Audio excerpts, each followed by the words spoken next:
Hi, aloha, everybody. How is everybody doing today?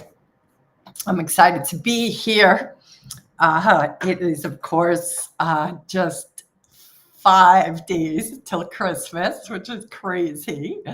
But hopefully, everybody's having a good preparation and ready to go for Christmas. I am hoping that this is operating properly and is on YouTube and Twitter. I'm coming back to Restream because I think it's just working better. That's just my take, but you guys will have to tell me. So, oh, good, Shane. I'm so glad you're here. I'm like running to Twitter to see if it's working there, but I think it is. Hi, Tina. I'm so glad you guys are here. All right, it's working. So if you guys are in a position to put it out on Twitter that we're live here, that would be terrific. Oh, my microphone. I have my microphone on. Sometimes I'm just trying to get too much done that I forget to plug in the mic, and I know that sound quality matters. Kurt, my editor, yells at me. He's the one who recommended this new fancy microphone. So anyway, you're watching on YouTube. Excellent. So at least I know it's working there. Glad to hear it, Shane. Hope you're ready for Christmas. Hope you're ready too, Tina.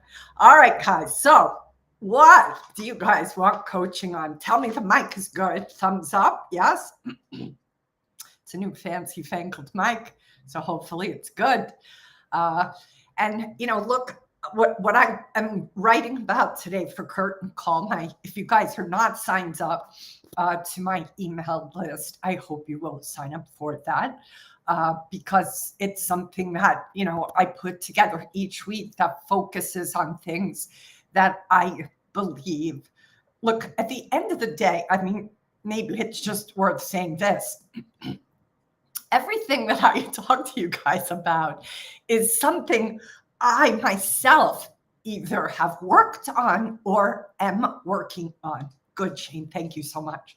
I guess what I want to say is that we are all works in progress. And the things that I try to share with you guys are things I myself am navigating or have navigated.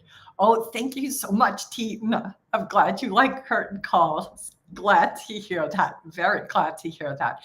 So what I'm writing about this week is specific to something that happened to me really just in the last 6 days. So I was having a conversation with a friend sharing a particular challenge I was up against.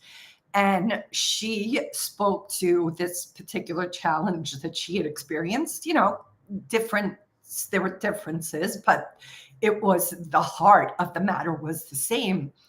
And, she shared how she had navigated it, which was such a perfect way.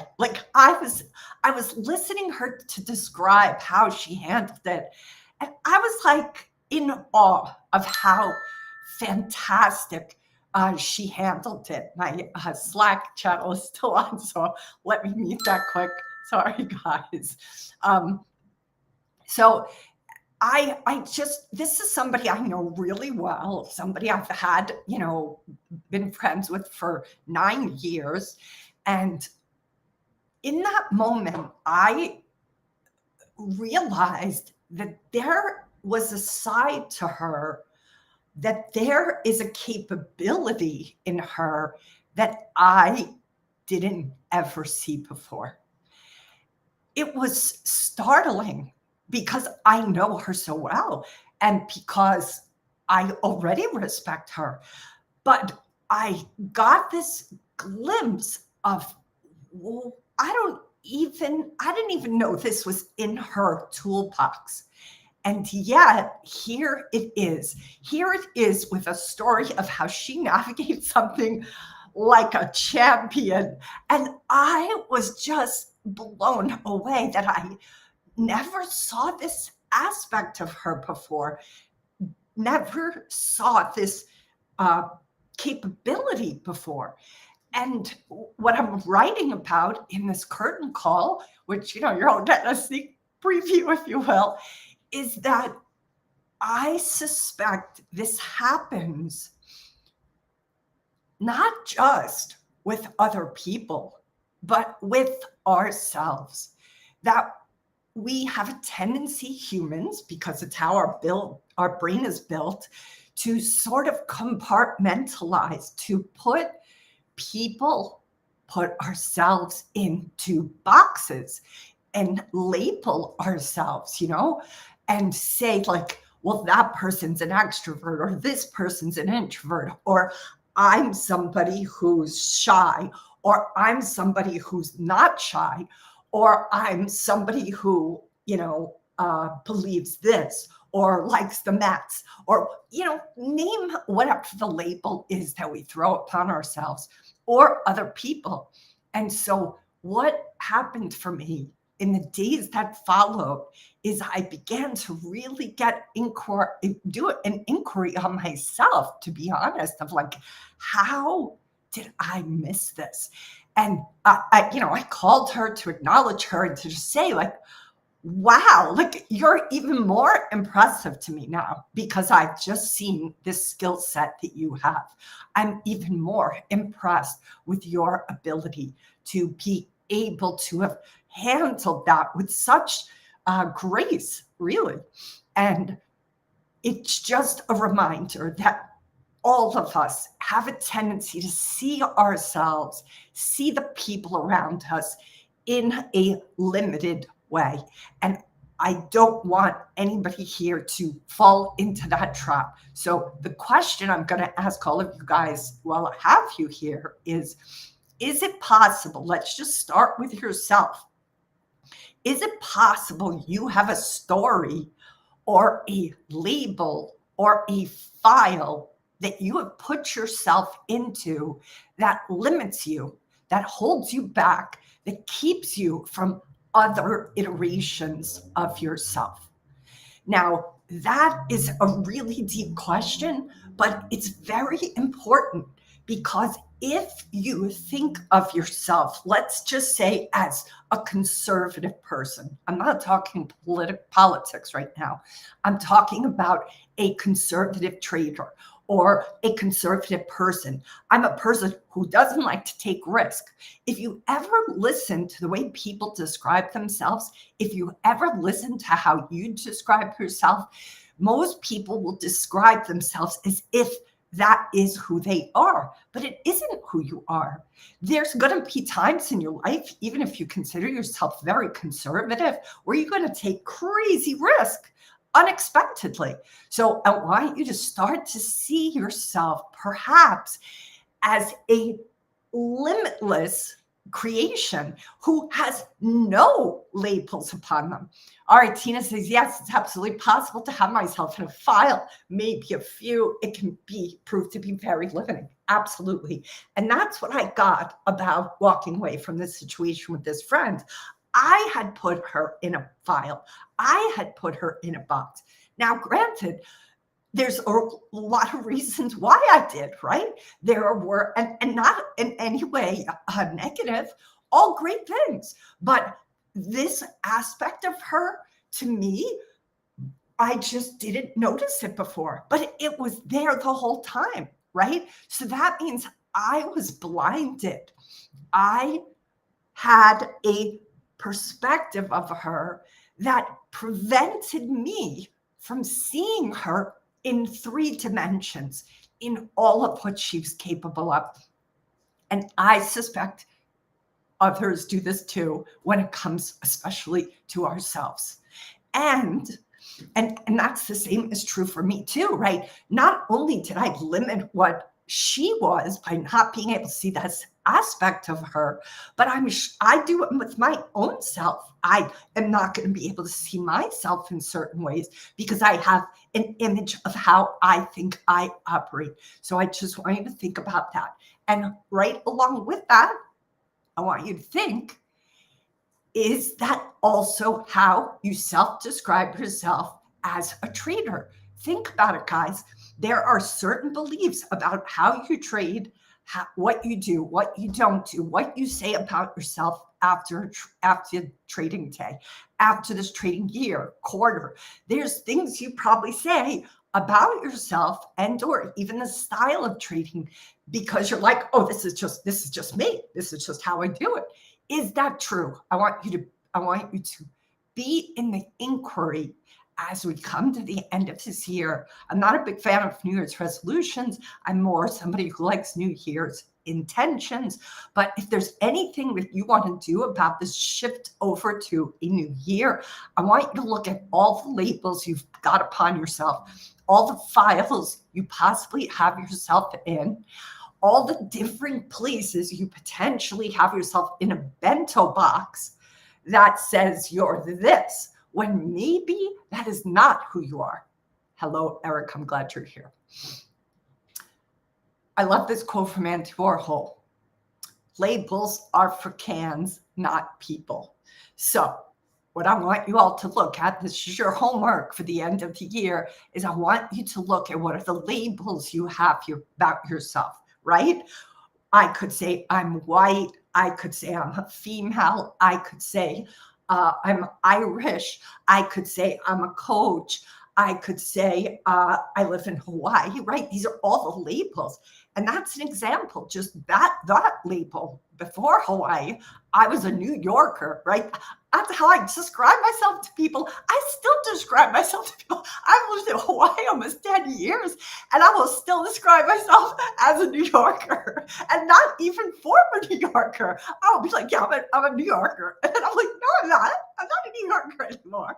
I mean, I'm not saying there isn't a part of me that will always be a New Yorker. But do you see what I'm saying? But here's the thing, right? That sense of being a New Yorker, it was a part of my identity for so long. And yet, right, that limits me.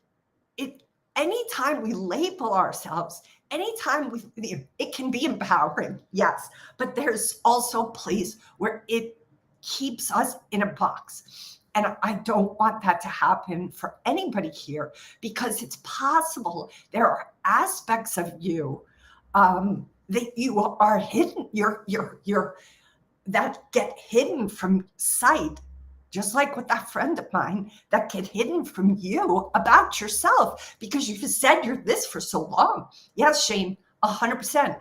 Shane says it's like when you meet people, I think it's common for Americans to ask, what do you do? It is totally accurate, Shane. And here's what's crazy. In Hawaii, nobody asks me that. So when I first came here, the place that I was the most social, and then you're labeled totally, oh, you're a lawyer. Oh, you're a this. Oh, you're a that. And then they put you in the box, right? And there's no getting out of it. When I first came here, one of the places where I was meeting the most people was a paddling, which, there'd be 30, 40 people. You'd have a few minutes, get the canoes, carry them down to the ocean, small talk. And then, that was it, right? Once you were paddling, you weren't talking. Hi, Jasmine. I'm so glad you're here. But nobody asked, what did I do? And I was like, I didn't know what question to ask, Shane. I was like, that's the only question a New Yorker asks anybody is, what do you do? But I was like, they don't ask that question. You know what question they ask here? The questions or the way they start small talk is, did you see the sunset yesterday? Did you see the whales? Were you out there paddling when the whales were swimming by?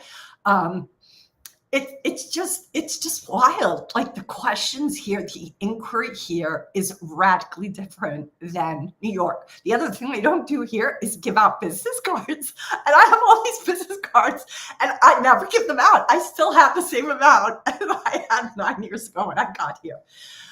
Eric says, I hate the what do you do question, pigeonholes creativity. Absolutely. Jasmine, I'm happy that you're here too. I missed you too, and I'm glad you're here.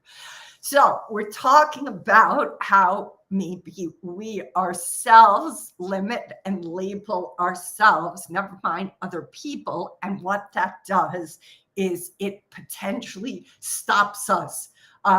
In a bar, they ask you, where are you from?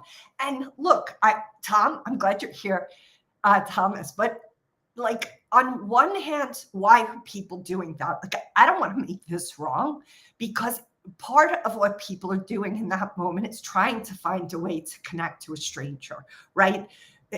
We are all seeking connection all the time.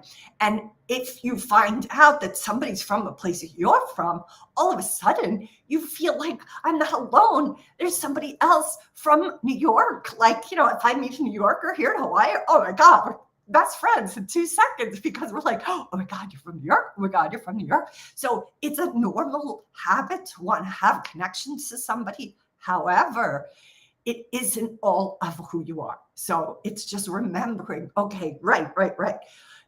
Just know that we're more than that, right? Because most people have even lived in many places. Benito, I'm so glad you're here.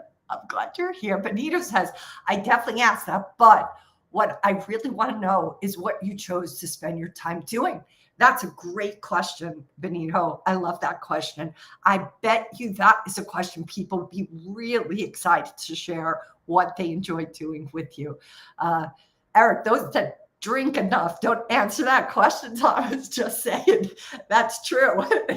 After a while, you just stop answering that question, I'm sure. Thomas says, code for, are you Jewish in the old days? Code for, are you Jewish in the old days? Wait, Thomas, which one is that? What is the code for, are you Jewish? I'm not sure I'm getting that one. Where are you from? Is that the question? Are you Jewish? I'm not sure. In New York City, almost everybody's Jewish. Even those that aren't Jewish are Jew-ish. So you have to break that down for me, Thomas, what that means. But tell me, so let's just see, do you guys have any trading questions or anything you want coaching on? Thinking about this topic, like I want you to think about, is there potential limiting belief that you have about yourself, or about how you trade, or about how you show up, so to speak, that limits your trading, right? If you guys, I don't know if you guys ever watched my interview with Rick Carson, the author of Demon Your Gremlin, but he talks about there's a moment where I'm trying to talk to him about one of my gremlins, and he picks up on a catchphrase that I said, I've always been a worrywart. And he just like stops the conversation and pulls that sentence out and is like, Kim, you've always been you're always a worrywart. Like, he caught the present tense. Like, I maybe was a worrywart, but to continue to say I am a worrywart, just as an example, it's again standing in underneath a label, standing underneath a particular box or file or perspective that limits you. And that's what I ultimately want you guys to see, if you can notice and identify for yourself. Because at the end of the day, I don't know if there's another profession except maybe coaching where you guys are going to have to be as versatile and have the skill set to pivot as much as you will in trading. And this is why really becoming nimble matters here, because if you see yourself in a particular limiting label, it potentially prevents you from being somebody who has complexity of depth and a complexity of how to show up. So one of the things they actually suggested to us when we first started coach training was for us to go to improv school. Some of you have already heard this if you've worked with me at all. How about believing you can actually achieve success? Absolutely, Benito. That's another belief, right? Especially if we come from a poor and middle class or like blue-collar laboral family, like a family who came up as blue-collar workers. Like, there's a lot of times where traders who have come to me, who come from that background, have a limit, a ceiling, so to speak, on what they're going to be capable of. I think a lot of people who come from a blue collar background potentially have that invisible ceiling upon them. And this is why it's so important to see, like, oh, do I have limiting beliefs about myself? Do I have limiting beliefs about what I'm able to accomplish? All of these things are really important. And the reason I'm talking about that improv school that they recommended we do when we first were getting trained as coaches is because part of what improv forces you to do is you have to be able to pivot on a dime. The action stops in improv if you don't say yes and that's ultimately what happened for me with my friend the other day, right? She started to express herself. She started to say something, and in that moment what I got was, she is all of these things and she is this other aspect that I never saw before. And that's how I want you to see yourself. Like, okay, yes, sometimes I might be a worrywart and sometimes I'm incredibly brave, right? That's what I want you guys to take into the conversation as you look into yourself, as you self-reflect on how you trade, as you self-reflect on how you live. How do you start to see an aspect of yourself, not deny it, but then say yes and find the opposite of that aspect that you have shown you have taken action in. There's always opposing aspects, and I want you guys to be present to them, because if you did it once, you can do it again. All right, let's see here. We got a lot of comments. I'm just waxing on here. All right, hold on. Let's see here. I'm trying to just read them all. Let's see. Thomas is defining himself as old. All right, I'm trying to read. It's so strange the way this read stream sets up. So I'm trying to read. I can't seem to scroll the comments back because I missed a few guys. Hold on here. Yeah, Tina, I don't know why I can't see the comments, guys. Can I? Yeah, I can't see. Tina, if trying to make more, it often fails. Tina, for some reason, I can't see the comments that came in before you. I see Jasmine saying, I loved your share, Tina. So Tina, I can't see your share. Matt, oh, I'm glad you're here. A losing streak can put you in a slot. Absolutely. You may think I just don't get it. Abso-freaking-lutely. That's such a good point, Matt. Loss absolutely puts us into a file, a very familiar file and a very repeatable file.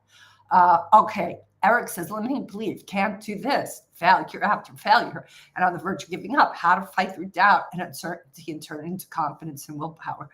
So I'm not sure if that's a question, Eric, but I think that concept of a limiting belief, I can't do this, especially after hitting failure, is very real. And I'll type that on. Thank you, Jasmine. Tina, my friends call me a little bit. I'm really good at stashing money away a little bit at a time, trading the same thing. I'm really good at making a little bit.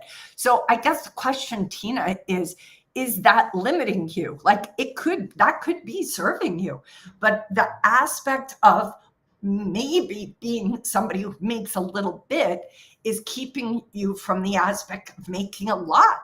And that is what I would say. Thank you, Jasmine, for cutting and pasting that. I would say that's what you want to ask yourself, guys. Like, at the end of the day, these aspects of ourselves, we don't want to make any of them wrong. Even the sense of I failed, right? And to have doubt, like, that's an aspect of yourself. But also there's an aspect of times when you've had tremendous courage, when you've had tremendous confidence, when you have stuck to your guns and shown willpower. You know, what we seek, we find. You've heard me say this before. When you're a hammer, everything looks like a nail. So that is part of what naturally, organically happens to us, right? Yeah, it could be you limiting you, but it also, Tina, could be empowering you. If you see yourself as always able to, like, stash money away, I mean, I don't see anything wrong with that. But the point is as long as that's not the only aspect you see in yourself. And you could also see the aspect of, I also sometimes make a boatload of money. And that only has to happen 4 times a year or whatever. But just consider, is there any aspect that you have that limits yourself? That's it. And Eric, I think the key is like, how do we see that there is doubt, that there is uncertainty, and then flip it over to see all the times when one has been really true to oneself, faithful, positive, in the zone. That's important too. Not wanting to be wrong used to limit me in the past. Jasmine, it limits so many people because so many people have been taught that to be quote unquote wrong is somehow shameful. And unfortunately, most of our educational system has demonized being wrong, right? We were graded in school. The grading process kind of, sets us up to be afraid to get the wrong answer, right? We would be mocked or made fun of or fail a class or get in trouble, like being wrong, instead of having an educational system that encouraged us to make mistakes so that we could be even more creative and more bold and more gutsy at trying to come up with solutions. And this is why I think some of our education has really kind of, screwed people up. And I believe, this is not a scientific study, but I've noticed that so many people who go into trading, who come out of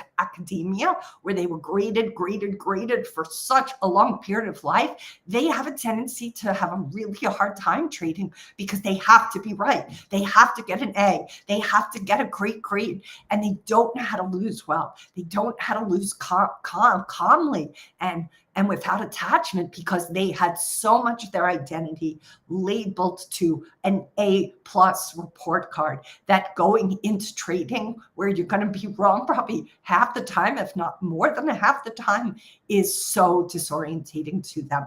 So for all those who are not coming from an academic background, I think you have a leg up, believe it or not. I don't have an academic background, guys. I have an associate's degree from the Fashion Institute of Technology.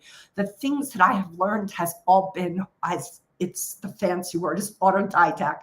I have read my whole life, and I've created my own curriculum, and I took classes too, a master's program at the Seminary of Immaculate Conception.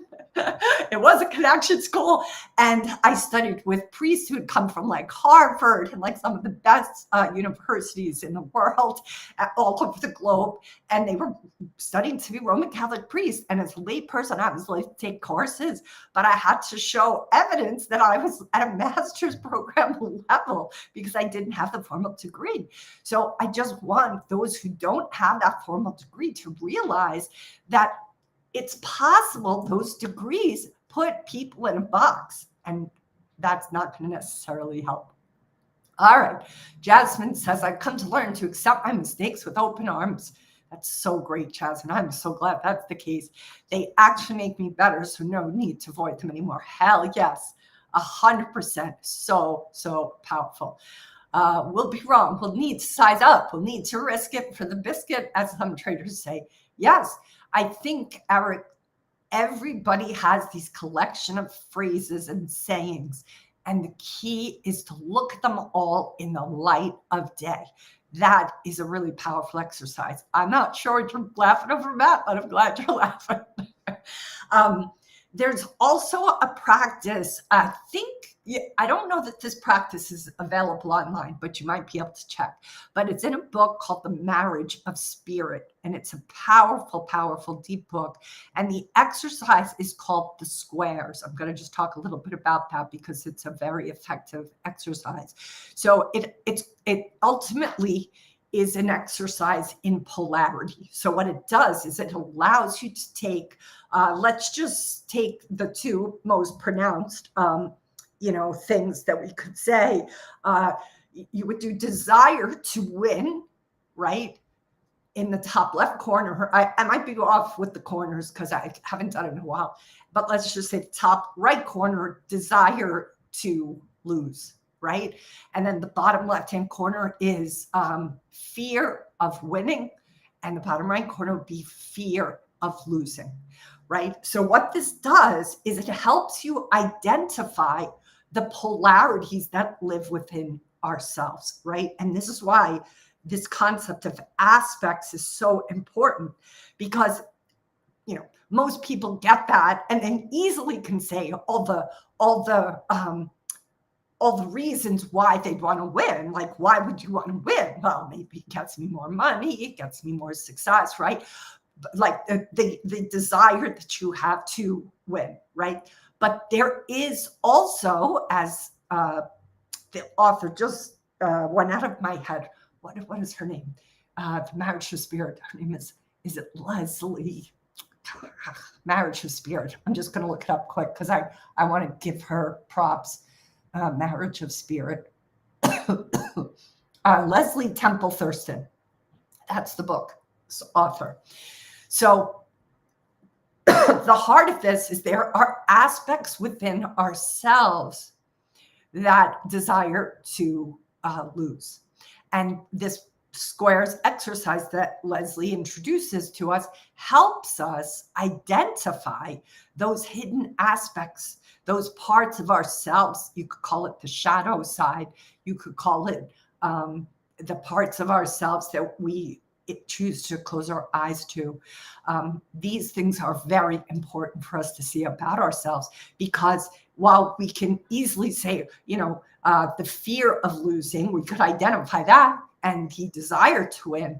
We also have a desire to lose, and we also have a fear of winning.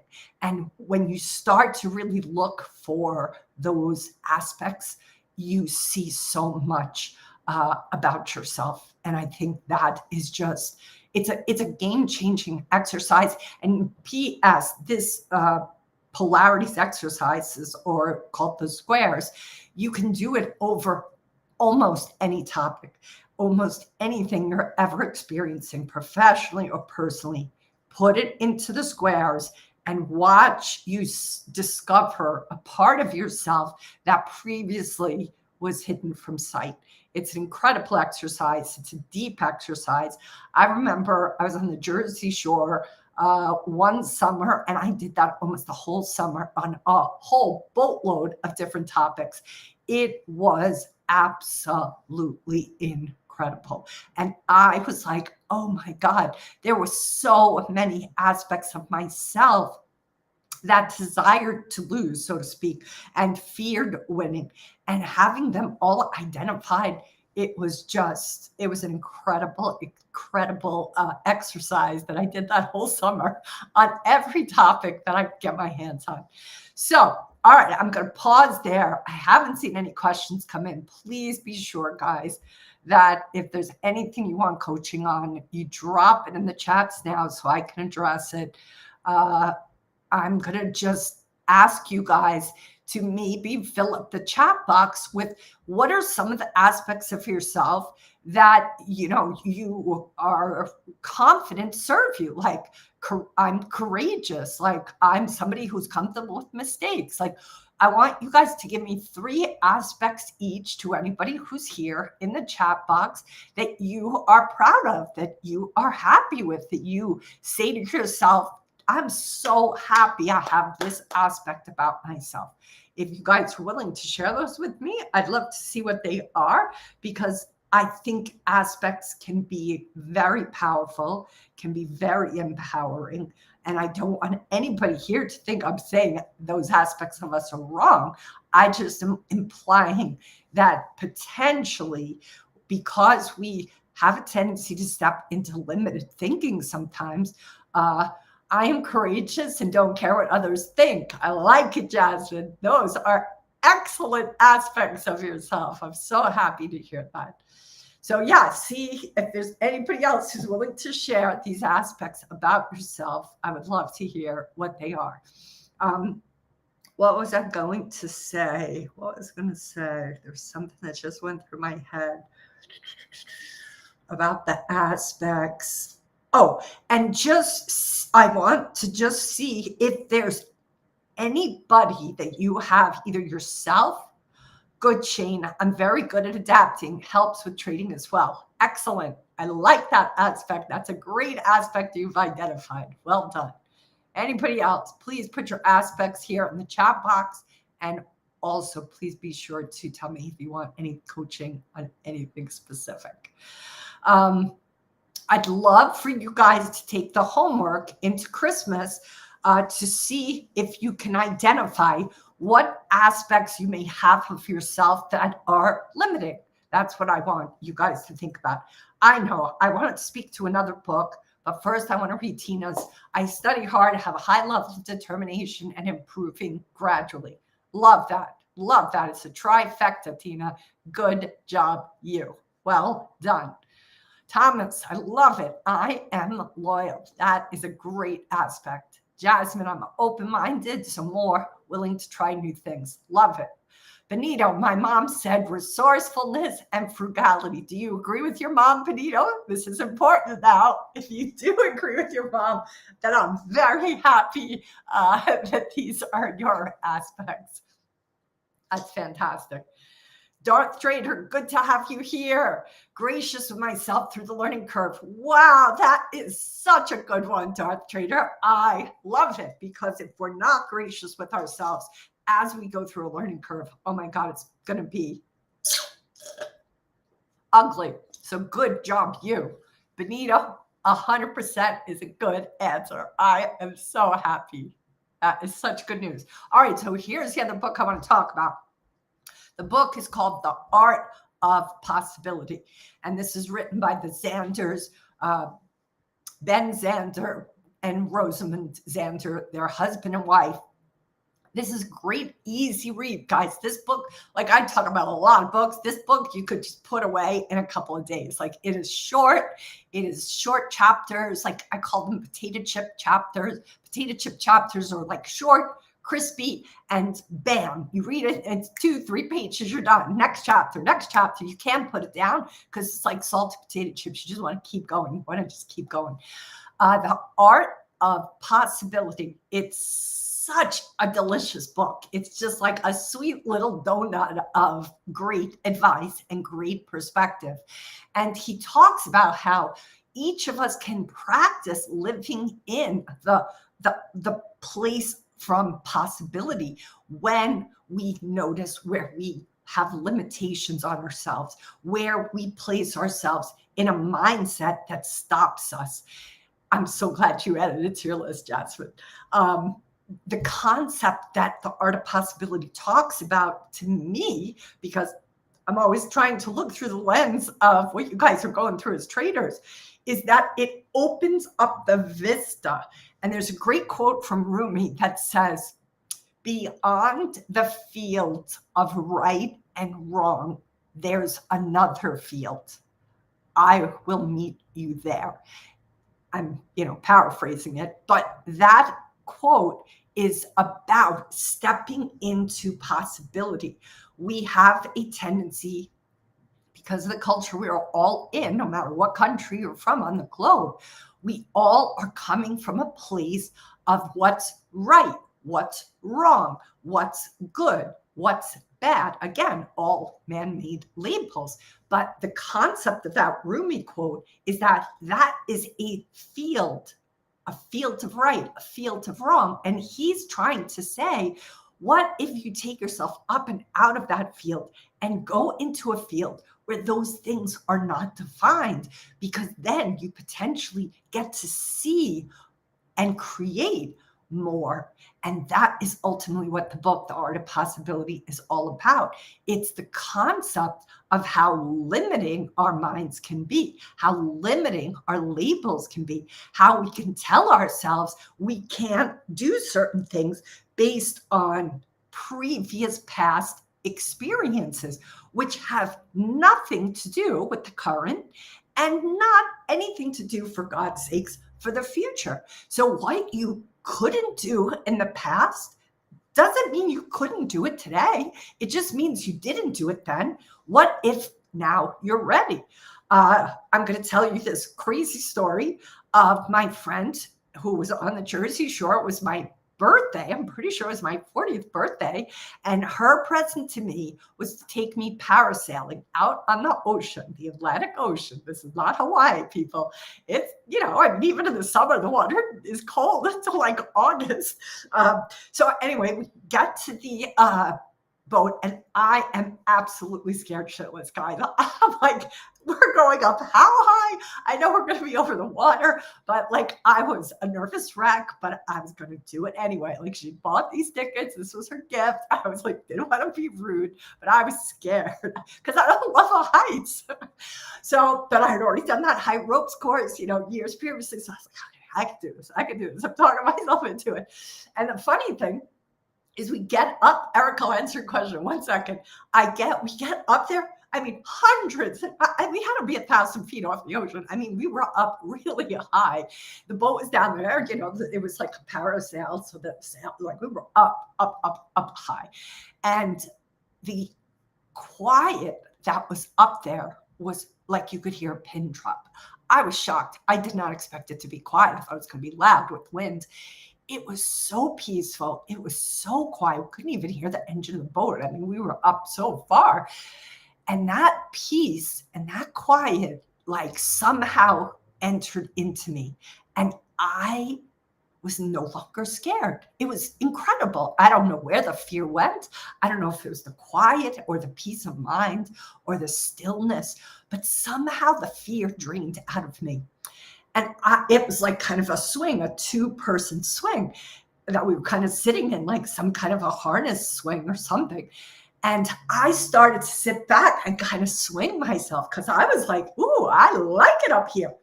And my girlfriend, Lydia, who was so excited to go up there, who, don't be afraid, Kim. Like she was petrified. So both of us on the ground, whole different experience. We're both up in the air. She is scared shitless now, and I am completely calm. It was so interesting to watch us both completely turn into very different people up there. And that is just an example of like, I thought I was going to be scared, and then I wasn't. She thought she was going to be like cool as a cat, and she wasn't. So sometimes our interpretations of ourselves are not accurate. And the key is to not ever think that how we did something once is how we're going to always do it. That's why it's really important to see this. All right. Eric says to be comfortable with being uncomfortable. Does a trader conquer their fear, greed, or scarcity first? Such a great question, Eric. I'm going to give you maybe an answer that's unsatisfying. I would say before you take on even fear, greed, or scarcity, what about if you just take on the concept of comfort with discomfort? Not an aspect of that discomfort, but just the concept of comfort to begin with, or rather discomfort, right? When this practice of somatic work that I talk a lot about, guys, is learning how to tolerate internally discomfort. So, for example, if you're finding yourself just in a random day, I'm trying to give you an example, Eric, that there's a trade that happens that, you saw greed, right? You're like, oh God, that was me being greedy. There's a feeling that comes up when we see something about ourselves that we're not happy with, right? There's a judgment that comes up. The concept of being greedy. It's the discomfort that's associated with any of the 3 things you spoke to. That is what I want you to be with. So I don't want you to be looking for the conquer, the fear, or the greed, or the scarcity. What I would like you to potentially do is contemplate, how do you practice sitting with discomfort in general? Where do you feel discomfort? What part of your body goes into a contraction? What part of you do you notice steps into resistance? That's what you want to look at, because it's the resistance to discomfort that starts the whole ball rolling and then can get nitty gritty with these specific things you've mentioned.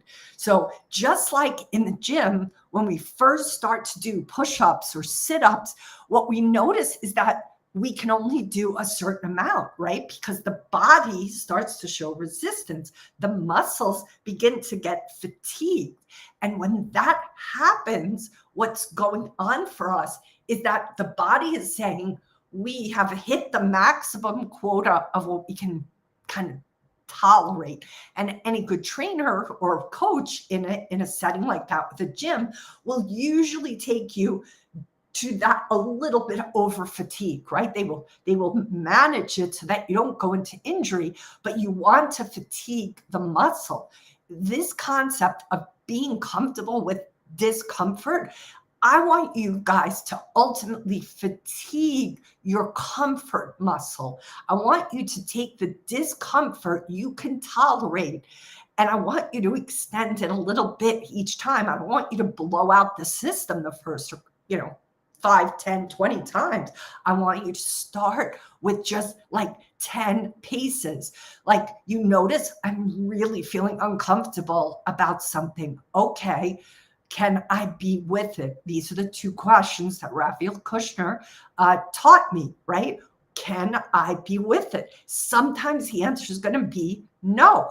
And then you're going to have to back out. The next time, maybe, can I be with it? Well, okay, but just for 5 seconds or 1 minute or 2 minutes. And then I just can't take it anymore, Kim. The resistance is too great. I'm feeling like I'm at tilt.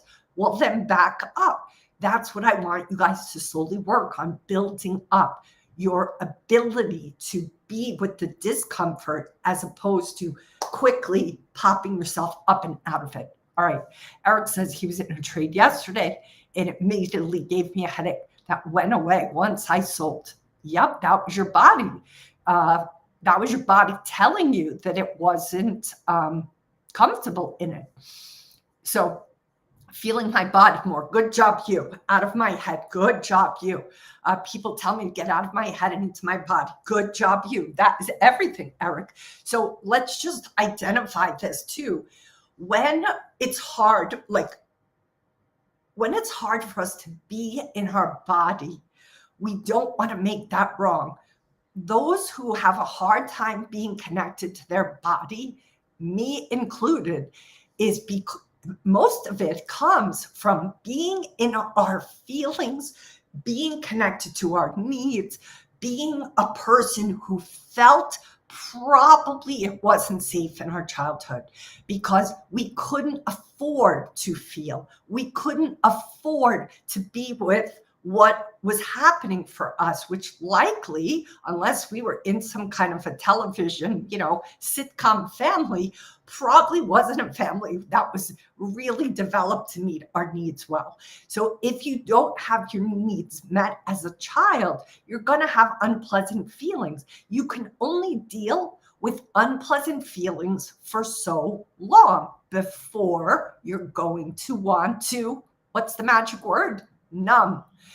If you have feelings like apathy, anger, depression, frustration, anger, nobody can deal with those feelings forever. So when you keep having your needs not met and you keep having unpleasant feelings, you will at some point find a way to numb. And that is what I have discovered a lot of people do in addition to me. We shut ourselves off from feeling because we don't want to feel those freaking feelings anymore. They suck. Who wants to keep feeling shitty feelings? Nobody. So we shut down our body. We stay up here because up here, it's not a place where we feel. We can't feel up here. We can only think up here. So we climb up to the tower and we stay safe above the rushing tide water. We stay up here because that is a place where we get to cut ourselves off from our feeling and not have to deal with the mayhem and the sadness and anger and the frustration and the distrust. We get to stay up here and create a little world all for ourselves. And that is part of what this is all about. Nobody's up in their head for no fucking reason, people. You're up there because you're trying to escape drowning down here in a sea of mayhem. And that is why most of us who learned to escape our body escape in the first place. We had really good reason to escape it. But living up here in our head is not going to serve us in the long run. We have to become a feeler of our feelings. And that means taking a huge risk, because once you've been traumatized to be afraid of being in your own body and to feel the feelings that you have, it's really scary to start climbing back down the ladder into the basement. And you're like, ooh, I don't want to go down there. It's understandable you wouldn't want to go down there because it's scary as hell and you don't know what's going to happen. And you're going to probably start feeling feelings that you haven't felt for years that are unpleasant to feel. And who the hell wants to do that? It's not a lot of fun. It's easier to pop open a bottle of wine or whiskey and go watch bad TV, right? But this is the work that we all have to do. It's simple, but it's not easy. So, energy rush just now, that resonated good, Eric. I'm really glad. Guilty Aquarius party of one. I don't think I got that, but I'm sure you can explain, Eric. But I just want everybody to get that being, and whenever there's like panic and whenever there's fear and whenever there's losing trade, you can bet your bottom dollar that what's going to happen is you're going to run right back up the ladder to your head and start thinking and figuring and blah, blah, blah. Again, oh, there I go again. Let me go back to my body. Let me go back to my body and feel what this feels like, even though it'll be unpleasant. Shane has it there perfectly worded. We do have a resistance to expansion because to expand means we're going to potentially be vulnerable, guys, right? If being vulnerable in our childhood was not safe, if we could not afford to be vulnerable and expanded and open in our childhood for various reasons, then it's going to be even harder now for us to open, because closing up, going into a contraction kept us safe. If you ever see an animal that's running for its life, what do we see it do? It shrinks, right? When we get afraid, what happens? We feel like we want to go into a contraction. We want to get smaller. That's to keep ourselves safe. When shots are being fired, people are looking to get as small as possible. That's how we keep ourselves safe. So it makes sense that if we're resistant to expansion, it's because expansion was scary. Expansion meant we were potentially vulnerable. Expansion meant we were going to potentially get hit more places.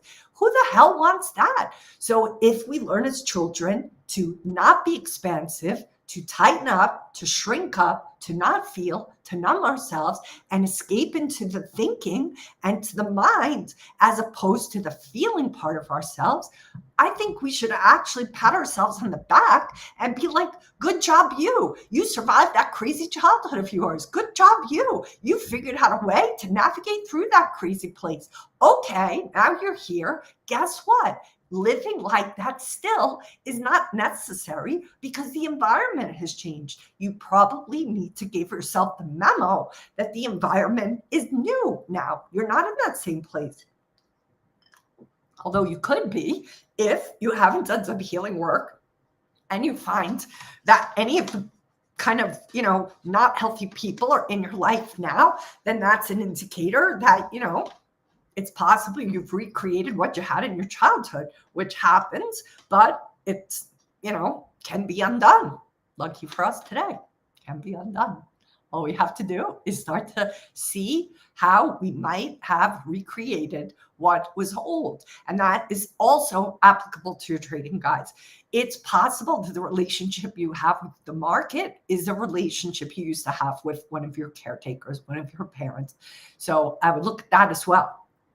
If there is a certain kind of vibe that you had with either your mom, your dad, or somebody who represented a mom or dad, I would also look, is that being repeated with the relationship you have with the market. Sometimes it is repeated, and that is important for you guys to know, because that the market is not either of those and those caretakers.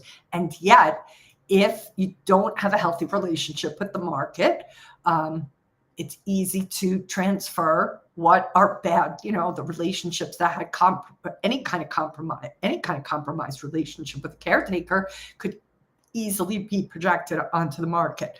And it could be also just, if you never, let's say, felt your dad was proud of you, it could be that you're seeking that which you're seeking in the market, so that you can finally feel that sense of pride that you never got from a parent.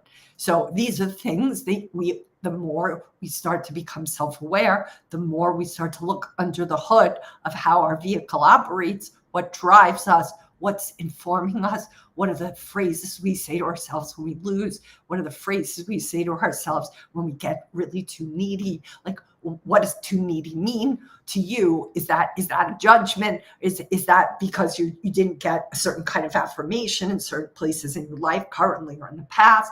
Like, all of these are things that you want to look at without judgment, but from a place of curiosity, place of neutrality. I spoke to a gentleman this morning who has a lot of judgment on himself because of self-sabotage. And I'm like, look, self-sabotage is coming ultimately from a place within yourself that's trying to keep you safe. So don't be mad at yourself. Don't judge yourself for self-sabotage. Get curious. That is how you're going to get to the bottom of it. And this is true for all of us. It's so easy to be hard on ourselves. It's so easy to be so judgmental. It's so easy to make ourselves wrong. And this too is a perspective. If that's the perspective you fall into when shit hits a fan, when you make a mistake, when you do something you wished you hadn't, then it's going to be really easy for you to put yourself constantly in that, corner seat. And I don't want you guys to do that. I want you to start to have a different perspective about how and what you do to yourself after a mistake. How do you take that and learn from it as opposed to beating yourself up for it? All right. I'm not seeing any other questions. We've gone for almost an hour. That went fast. What a great collection of comments today, guys. That was really helpful. And I'm going to have to figure out how to use Restream so I can scroll back on the questions. And because even when I come, let me just see here. Oh, I just figured it out. Okay. I didn't have the chat box open. Okay. I just figured it out. Yay. All right. I can see now. So I'm looking back, but I know that I got one of the comments because Jasmine copied it for me. Okay. I don't think I missed anything else. All right. So let's see here. So Darth Trader says there's a Hindu saying, do the act without being attached to the actor, nor its fruits. Love that. Oh my God. That is everything about trading. Take the trade without being attached to whether, you feel good about yourself or not, or whether the trade does what you want it to. That's how you apply it, Darth Trader. Right? Because there's a quote in the Unknown Market Wizard books that this is Jack Schwager's book. Peter Brandt is one of the interviews that Jack does in this book. And he has, I'm not going to get the quote exact, but he says there's a difference between a wrong trade and a losing trade, right? You guys want to get comfortable to losing trades, not bad trades, right? Bad trades are trades you shouldn't have taken. And you went against likely your own pattern, your own strategy. Losing trades is part of being a trader.